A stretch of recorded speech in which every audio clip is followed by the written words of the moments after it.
Hi guys! Welcome to another episode of Atty. Vlogger, Law for the Everyday Layman. Today we'll talk about incorporation or the process of how to make a private corporation. Okay? So if you like my videos and you want to see more, please hit a like on this video and my other videos. And also please subscribe to my channel. Also, please remember that this is only for educational purposes and is not a substitute for proper legal advice or for studying and understanding the law. Okay? Now, what is incorporation? No? Simply put, incorporation is creating a private corporation. No?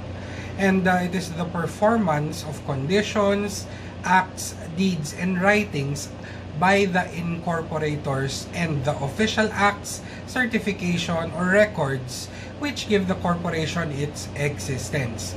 Take note, as early as now, I will say that it is only through incorporation, specifically through the issuance by the SEC of the Certificate of Incorporation, that a private corporation may acquire juridical personality. Okay? Now, take note that I will only be talking about the basic requirements for creating a normal private corporation here, okay? Because some other private corporations have special requirements, like in case of banks, or if there are different foreign equity requirements, those of course are subject to the special rules, no? I'll just be talking about regular private corporations according to the corporation code, no? Also, when it comes to public corporations, please remember, as I discussed in my previous videos, that they can only be created by Congress through a special law or charter. And when it comes to one-person corporations, the incorporation thereof, and the rules, I'll talk about that in a separate episode dedicated to one-person corporations. Okay? Now, before we begin with the process of actually creating a corporation, let's talk first about the components of a corporation, no? So, sometimes we have what is known as a promoter, no? And who is a person who undertakes to form a corporation and to produce for it the rights, instrumentalities, and capacity by which it is to carry out the purposes as set forth in the charter of the corporation, as well as to establish the corporation as fully able to do its business. No? Take note that while a promoter is an agent of the incorporators, okay, he is not an agent of the corporation itself. Okay?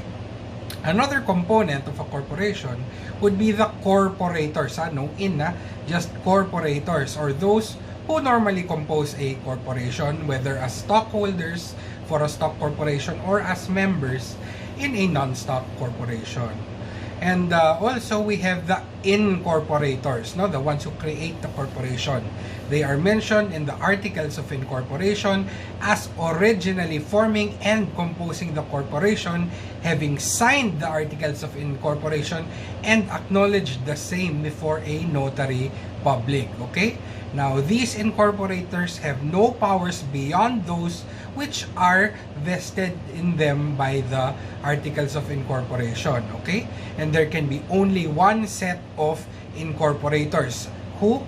Those that appear in the Articles of Incorporation. As long as they appear in the articles, they will remain as incorporators until the corporation is terminated, even if the incorporator leaves the corporation or dies. Okay? He will always be an incorporator until the corporation is terminated. Why? Because the Articles of Incorporation cannot even be amended to change the name of the incorporators. Okay? Because this is an accomplished fact which can no longer be undone. Okay? Now, the current law under Section 10 allows any person, partnership, association, or corporation, either singly or jointly with others, but not more than 15 in number. They may organize a corporation for any lawful purpose or purposes. Okay? Take note, in the old law, it had to be a natural person, but now even partnerships, even corporations, they can form corporations as well. Okay?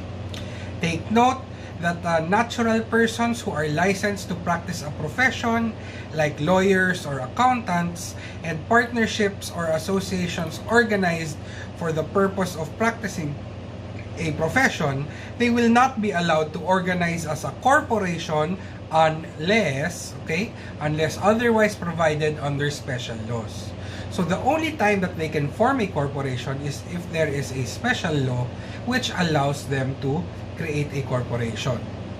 Now, qualifications of natural persons, no? First, of course, the natural person who wants to be part of a corporation as an incorporator, they must be of legal age. They must own or be a subscriber to at least one share of the capital stock. Because the presumption is that if an incorporator has pecuniary interest in the corporation, because he gave money, no? Then he will be concerned with the management of the affairs of the corporation. Okay? Take note that the current law removed the minimum requirement that there must be at least 5 incorporators. Before, it has to be 5, not less than 5 and not more than 15. That was before. Now, even one person can make a corporation, but that is the one-person corporation, which we'll talk about next time. So for regular corporations, presumably it's 2 or more, but not more than 15 can be incorporators to create a corporation. Okay? So if it's 2 or more, just follow the requirements that I will be discussing now. Okay? So as a general rule, a corporation composed entirely of aliens may be incorporated, okay, as a general rule, as long as the majority of the incorporators are residents of the Philippines. Now, that's the general rule. The exception, no, the corp cannot be incorporated by aliens, no, if it is a nationalized corporation or a corporation subject to the requirements of the Constitution or the Foreign Investment Acts on the foreign equity participation, no? The restrictions, so like no foreign equity or only 40%, 30%, 20%. Now, I've discussed this already, okay? Now, the other components of a corporation would be those that become such, no, during or after the creation of the corporation, no, such as the stockholders, who in general are the owners of shares of stock in a stock corporation with interest over management income and assets, no. We also have members in case of a non-stock corporation. We have the board of directors who exercise the corporate powers, conduct all the business, and control all the properties of the corporation, and the officers, no? The current law requires the president, treasurer, and secretary, and a new officer in case of corporations vested with public interest, no? A compliance officer, okay? We'll talk about the stockholders, members, board of directors, officers in the respective episodes. For now, let me just mention them, okay? Now, another component of the corporation may be a subscriber, no? He's simply a person who has agreed to take and pay for original and unissued shares of a corporation formed or to be formed, okay? And we also have an underwriter under the Securities Regulation Code, no? Who is a person who guarantees on a firm commitment and or declared best effort basis, no, the distribution and sale of securities of any kind by another company, okay? So those are the components of a corporation. Now let's go to the steps in the creation of a corporation, no? So a corporation may begin its life through what is known as promotion, which is done by a promoter, which I discussed earlier.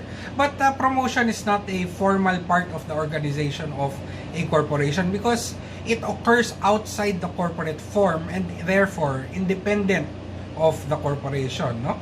So a corporation can be formed by incorporators themselves even without the services of a promoter. It's not necessary. It can be used, but you don't have to use a promoter, no? Now, to create a corporation, unless it's a one-person corporation where only one person wants to create a corporation, which we'll talk about in different episode, no? Here, 2 or more persons, but not more than 15, agree to form a corporation. And what should they do? They should first pick a name, okay? pick a name for their proposed corporation. Okay? So, the right to use a corporate name is a property right which the corporation may assert and protect against the whole world in the same way as it would protect its physical property against trespass or even conversion, no? So the incorporators, take note, can choose any name as long as it complies with Section 17 of the law, okay? Section 17 requires that the name must be distinguishable from names that are already reserved or registered for the use by another corporation, no? Or names that are already protected by law, rules, and regulations, okay? Why? This is to protect the public from fraud, no? Or evasion of obligations, etc., no? Or confusion. So that the incorporators should not choose a name which is identical, misleading, or confusingly similar to a name that is already registered or reserved. Or at the very least, it must contain at least one distinctive word which is different from the name of another company. Now, if the name is not distinguishable or is protected already by law or is contrary to law, then the SEC, the Securities and Exchange Commission, no, the SEC may order the corporation to cease and desist from using the name. Can also order the corporation to remove signages, marks, advertisements, etc. bearing the name of the corporation, and it may require that corporation to register a new name. Okay? Now, failure to comply with the SEC's order on that matter may result in contempt or civil, administrative, or criminal liability, or even a revocation of the registration of the corporation. Okay? Now, after the incorporators have picked a name, Section 18 requires that they should submit the intended name to SEC for verification, no? Okay? This can be done online, no? It's usually done online. You just submit it to the SEC website and they'll check it, huh? I'll tell you the process in practice later on. Just wait, okay? Now, once the name is submitted on the SEC website and the SEC verifies it and finds that the name is distinguishable or not protected by law or not contrary to law, then the name will be reserved, okay? And in the meantime, or even while thinking of a name, no, the incorporators should have begun drafting or asking an expert to draft the articles of incorporation, no? For short, I'll just say articles, okay? So these articles, no, they must be acknowledged or authenticated before being filed with the SEC, okay? Now, what are these? What's this document called? The Articles of Incorporation. Okay, the articles, no, it's a document drawn up by or on behalf of the incorporators of a proposed corporation containing the matters required by law to be filed with the SEC for its approval. Okay? It defines the charter of the corporation and the contractual relations between the state and the corporation, between the corporation and the stockholders, and amongst themselves, no? Now, Section 13 of the current law gives us a list of matters that must be substantially contained in the articles, okay? Like the name of the proposed corporation, the primary and, if any, the secondary purposes, the names, addresses, age, nationality, equity participation of the incorporators, the principal office of the corporation, the term of the corporation if they have not chosen perpetual existence, the number of directors and trustees, the name, nationalities, addresses of the interim, no, the interim directors or trustees, and finally, in case of a stock corporation, the amount of authorized capital stock, the number of shares into which it is divided, the par value of each, the names, nationalities, and residence of original subscribers, amount subscribed and paid by each, and a statement that some or all of the shares are without par value if applicable. Okay? And if it's a non-stock corporation, amount of capital, name, address, nationality, and amount contributed by contributors. Okay, now don't worry, that's codal. Just check the law. If you think I mentioned all those too fast, it's in the law. Come on, just read it. Huh? Okay? Now, the articles, no, they do not have to be confined to only those. They may contain other matters as long as those other matters are not contrary to law. Okay? Section 14 gives the prescribed form, no, which must be substantially followed, no? You just follow the form, and actually on the SEC website, you can download that form. Okay, just fill it up. Okay? And the significance of the Articles of Incorporation is that it is the best proof of the purpose of a corporation. Okay? Now, the articles will be submitted after, the law says, no? The articles should be submitted after the SEC has verified and reserved the intended corporate name previously submitted by the incorporators. Okay? Now, let's talk about the matters required to be contained in the articles. Okay? First, no? Well, we already talked about the corporate name earlier. Okay? So, we're done with that. No? So, let's talk about the purpose clause. Okay? The purpose clause confers, no, it gives as well as limits the powers which a corporation may exercise. No? There may be several secondary purposes, but take note that there should be only one primary purpose, no? And this primary purpose determines the classification of the corporation, no? There should only be one primary purpose. Why? For several reasons. No? First, to determine which investment of the corporate funds requires the authority of both the board of directors and the stockholders under Section 41. Okay? Also, to enable future investors in the corporation to know what kind of business they are investing in. Okay? Third, to enable the directors to know the scope of business which they are authorized to act. And finally, to enable third persons to know whether the corporation they are dealing with is acting within its authority. How? By examining the articles, no? The third person, just by looking at the articles, will know if the corporation can enter into the transaction that it wants to enter into with the third person. Okay? Take note also, no, that not all of the powers of a corporation need to be specified in the articles. Okay?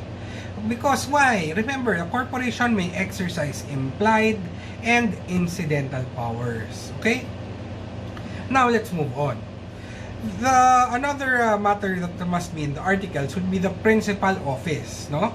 And it must be stated in the articles, and the office must be located within the Philippines. Remember that the corporation has a legal personality, so the principal office is effectively its residence, okay? Especially for tax purposes or venue in cases, service of summons, like where the books of the corporation are kept or where the meetings are held, etc. No? Let's move on, okay? The articles must also state the term of existence of the corporation, which under the current law, specifically Section 11, the default term for a corporation is perpetual existence. So may forever, okay? So, the default is perpetual existence unless otherwise provided. In other words, the incorporators can agree that that the corporation will only exist for a specific term, like 50 years, whatever, no? Okay? So, if they want that specific term, 30 years, 40 years, then they have to state it. Otherwise, what will apply is the default of perpetual existence. Now, what about existing corporations before this law came into effect, no? The existing corporations automatically have the status of perpetual existence, and they no longer have to renew their term unless the stockholders representing majority of the capital stock vote and notify the SEC that they choose to retain a limited term for the corporation. Okay? And now when it comes to what if the corporation has a specific term, Can the term be shortened? Can it be extended? Yes. Okay. How? Just by amending the articles, no? But take note that in case of an amendment to extend the corporate life, it cannot be done earlier than 3 years before the expiry date. Okay? Cannot be done earlier than 3 years prior to the expiry date. Unless, of course, there are justifiable reasons for an earlier extension. Also, if the term has expired without being renewed, a corporation may apply for revival of its existence subject to approval by the SEC. Now, we already talked earlier about incorporators and their qualifications, no? Just note that the articles require a statement on their names, nationalities, and residential addresses. And the statement on nationality is to enable the SEC to determine on the face of the application whether there is compliance with the requirements of the Constitution or the Foreign Investment Acts on foreign equity participation in case of nationalized or partly nationalized corporations, no? And all of the incorporators must sign and subscribe or acknowledge the articles of incorporation. Otherwise, it may be defective and may be cause for denial of the grant of the certificate of incorporation. Now let's talk about directors, no? Just to remember that the articles of incorporation, it has to state the number of directors or trustees, no, in case of a non-stock corporation, that it intends to have, which must not be more than 15, even after incorporation. They cannot raise it past 15, but this is only for a stock corporation, because a non-stock corporation can have more than 15 trustees. Okay? Take note that there are special rules on educational and closed corporations, but we'll talk about that next time. Okay? Now, the articles should also provide for the names, nationalities, and residences of the interim directors, or those who will be acting as directors until the first regular directors are elected and qualified. Okay?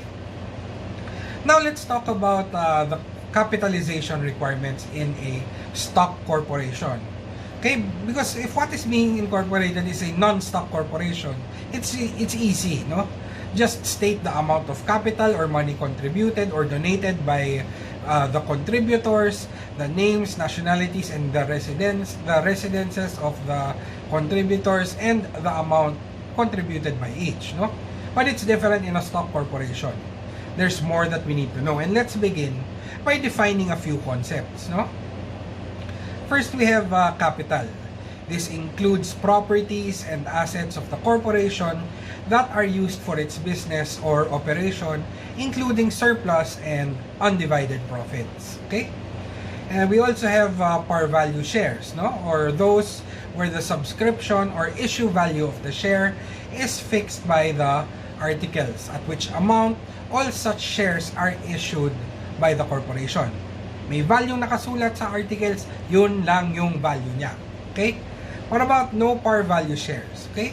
No par value shares, no, gives to the corp leeway, okay, to fix different issue values. Pwede nila lagyan ng presyo, okay, every time that shares are allowed to be issued. And the issue value for the shares of the corporation may vary at every time they are issued, okay?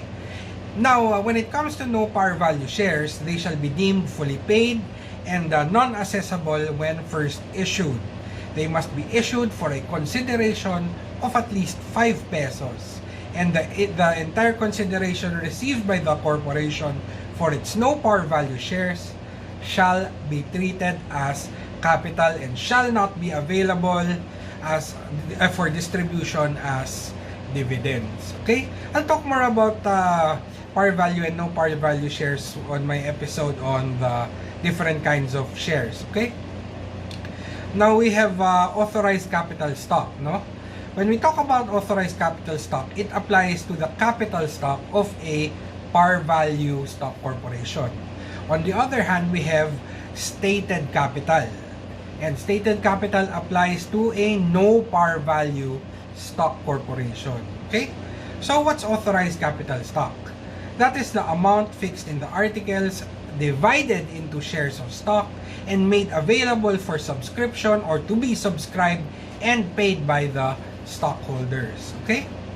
Stated capital, on the other hand, is the sum of the par value of all issued par value shares, the entire amount received for no par value shares, and any amount transferred by a stock dividend or other corporate action from surplus to stated capital. Even treasury shares are considered part of the stated capital because stated capital includes all issued shares. Okay? Now we have subscribed capital, no? And this is the portion of the authorized capital stock that is covered by subscription agreements, whether fully paid or not. It is the capital stock or portion of it which has been issued or subscribed and paid for, whether in part or in whole. Okay? Now this subscribed capital stock is important. Why? Because of the trust fund doctrine, which considers the subscribed capital stock as a trust fund for the payment of the debts of the corporation and to which creditors have the right to look to for the satisfaction of their credits. And as such, the corporation cannot dissipate or distribute that subscribed capital to the prejudice of its creditors. Okay? Under the trust fund doctrine, the capital stock, property, and assets of a corporation are regarded as equity in trust for the payment of corporate creditors who will be preferred over stockholders in case of distribution of corporate assets. So a creditor can even maintain an action or a case against a stockholder for unpaid stock subscription in order to realize funds for the payment of a corporate debt. Okay? So, as such, the corporate capital can only be distributed in 3 cases. First, amendment of the articles to reduce authorized capital stock. Second, purchase of redeemable shares by the corporation regardless of the existence of unrestricted retained earnings. And third, dissolution and liquidation of the corporation. Now, we go to paid up capital, no? And this is the amount of outstanding capital stock and additional paid in capital or premium paid over the par value of shares, no? Under the old law, there was a minimum paid up capital stock. But the new law effectively left out the old section 13. And now the 25% of 25 requirement is no longer necessary. Okay? So there is no minimum authorized capital stock, there is no minimum subscribed capital, and no paid up capital, no? Unless of course required by special laws, no? Because that's what the SEC still says. Okay? Of course, you have to comply with the provisions of special laws that require paid up capital, no? Okay? So it's a case-to-case basis. But in general, the Corporation Code current law doesn't require it anymore. The 25% of 25% now only applies to increase of capital stock, which we'll talk about next time. Okay? So what's outstanding capital stock? No, this would be the total shares of stock issued to subscribers or stockholders, whether or not fully or partially paid, except for treasury shares, so long as there is a binding subscription agreement. Okay? So given those things we've talked about, no, capital is different from capital stock. Capital is the actual property of the corporation and may vary according to the business results of the corporation, while capital stock is the amount of money stated in the articles to be subscribed and paid in, and it remains fixed unless it is changed by amendment of the articles of incorporation. Okay? So what must now be stated in the articles in the case of a stock corporation are just 1, the amount of its authorized capital stock, the number of shares into which it is divided, the par value of each, the names, nationalities, and subscribers, the amount subscribed and paid by each on the subscription, and a statement that some or all of the shares are without par value if applicable. Okay? Now, the law also gives us the grounds for disapproval of the Articles of Incorporation by the SEC. Okay?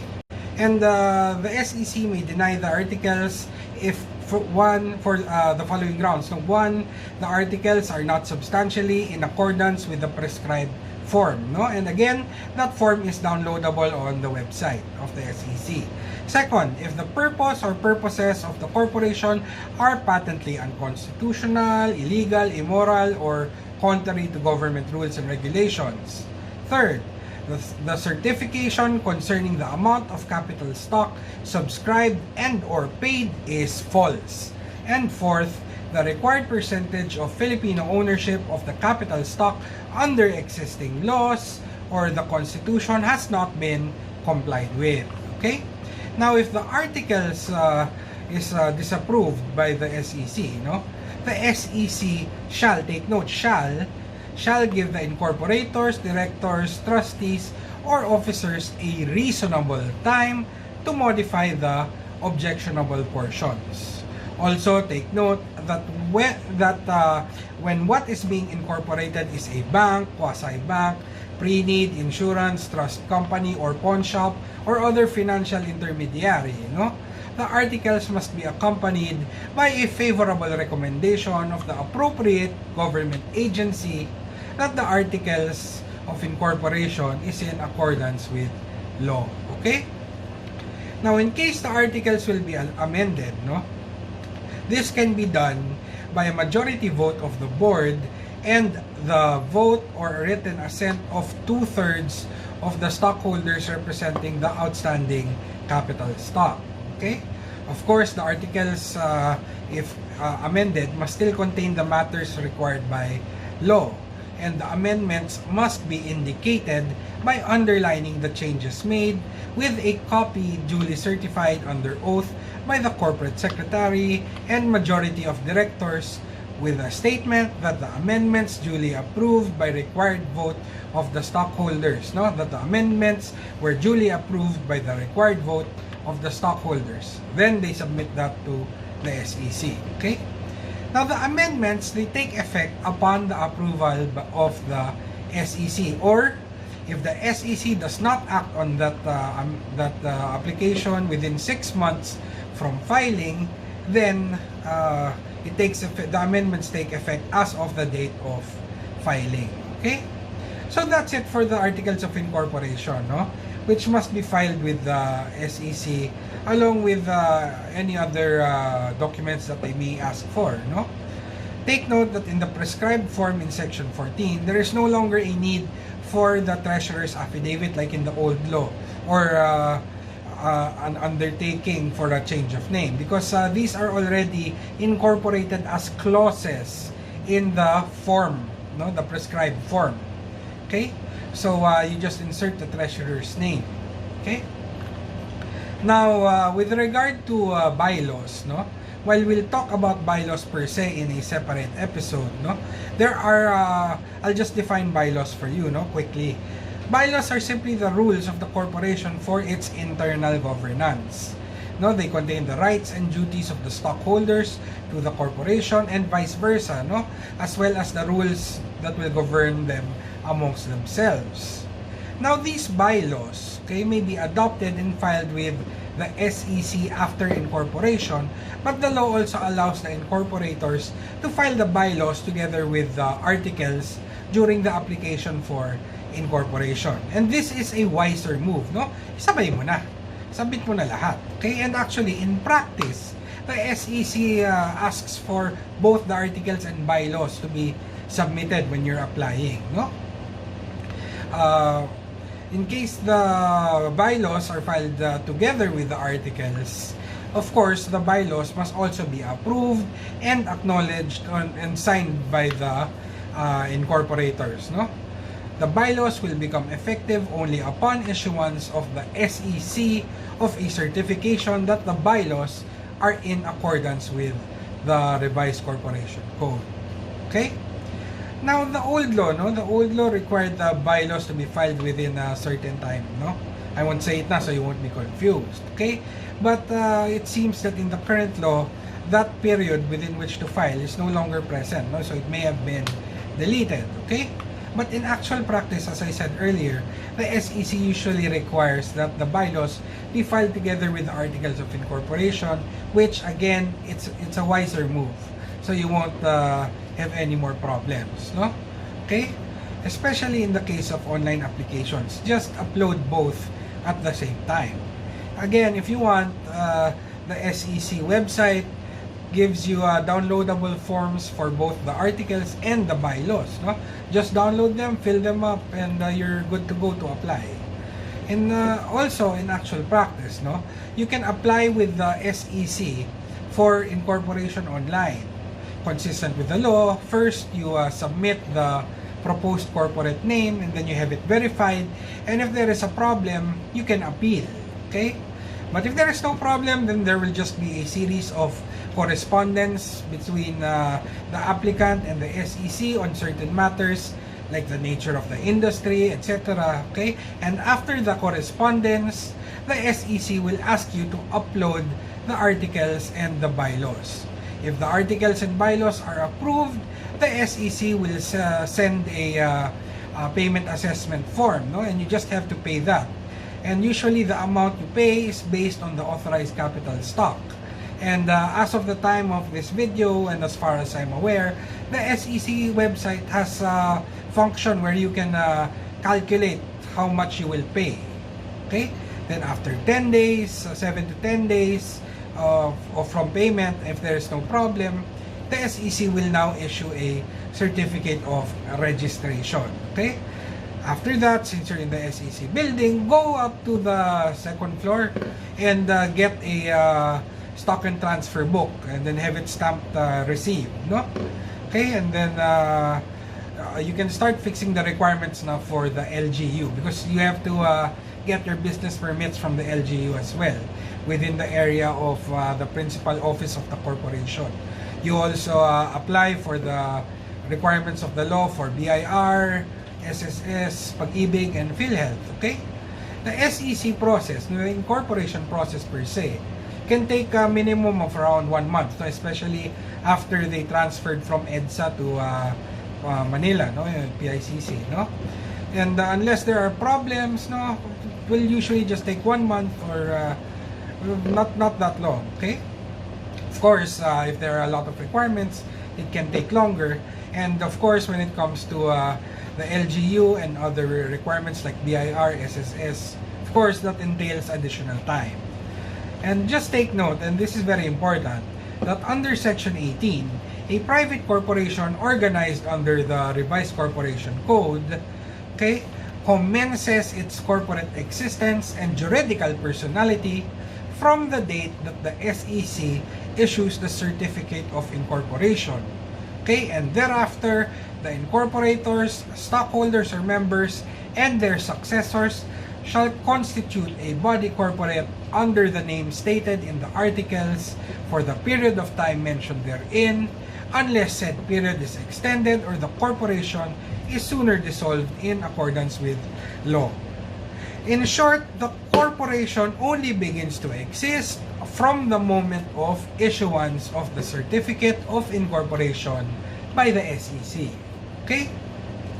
Now, just to review the first episode, if there has been substantial compliance in good faith with the requirements of the law on incorporation, but not complete compliance, and the corporation has exercised corporate powers, then it is a de facto corporation, no? To be a de facto corporation, the articles must have been filed and there must have been a certificate of incorporation which has been issued by the SEC, okay? The usual defect is that the bylaws have not been filed, okay? And the effect of a de facto corporation is that its existence as a corporation cannot be inquired into collaterally in any private suit to which the corporation may be a party. It can only be inquired into through a quo warranto proceeding by the Solicitor General. Now, if a corporation has not been incorporated at all, then it is a corporation by estoppel, no? and for the protection of third persons who have relied in good faith that it is a corporation, not only the corporation but also its members may be held liable as general partners for corporate debts, meaning that the members can be held liable subsidiarily with all their personal property. If a corporation by estoppel is sued, it cannot say that it has no legal personality in order for it to avoid liability. Cannot say, oh, hindi, I don't exist. Okay? Can't do that. And a third person who has an obligation to a corporation by estoppel cannot evade performance by simply claiming na I don't have to pay him. He doesn't have he doesn't have legal personality. Okay? That's not allowed. Okay? For the sake of protecting the interests of injured parties, no, the law will treat it as if there is a corporation. Okay? Finally, Section 21 no, of the Corporation Code. Okay? If a corporation does not formally organize and commence its business within 5 years from the date of its incorporation, then its certificate of incorporation shall be deemed revoked as of the day following the end of the 5-year period. Okay? However, take note, if a corporation has commenced its business but subsequently becomes inoperative for a period of at least 5 consecutive years, then the SEC may, after due notice and hearing, it may place the corporation under delinquent status. Okay? When we say delinquent status, doesn't mean the corporation is dead yet. It's just delinquent.